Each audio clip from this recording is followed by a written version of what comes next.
মৌলা, তোমার রহমতের সামনে আমার গুনার তো কোনো অস্তিত্ব নাই মৌলা। আমার গুনাহ না হয় পাহাড় পরিমাণ হবে, বেশি থেকে বেশি আসমান পরিমাণ হবে, না হয় পুরা পৃথিবী পরিমাণ হবে।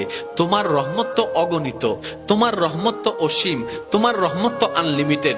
এবার রব্বে করিম বলে, তাহলে ঘাবড়াস কেন, তাহলে মন ছোট করস কেন? আরে গুনাহ করেছো তো করেছো, কি হয়েছে? একবার তো তওবার মাধ্যমে আমি রবের দরবারে ফিরে আই। মৌলা, ফিরে আসতে পারবো তো? দরজা কি খোলা আছে? রব্বে করিম বলে, মরণের আগ পর্যন্ত, কিয়ামতের আগ পর্যন্ত, সূর্য পশ্চিম আকাশে ওঠার আগ পর্যন্ত দরজা খোলা আছে, দরজা খোলা আছে, দরজা খোলা আছে। এবার বান্দা বলে, মৌলা 24টা ঘন্টার কোন টাইমে আসলে সেই দরজা খোলা পাবো?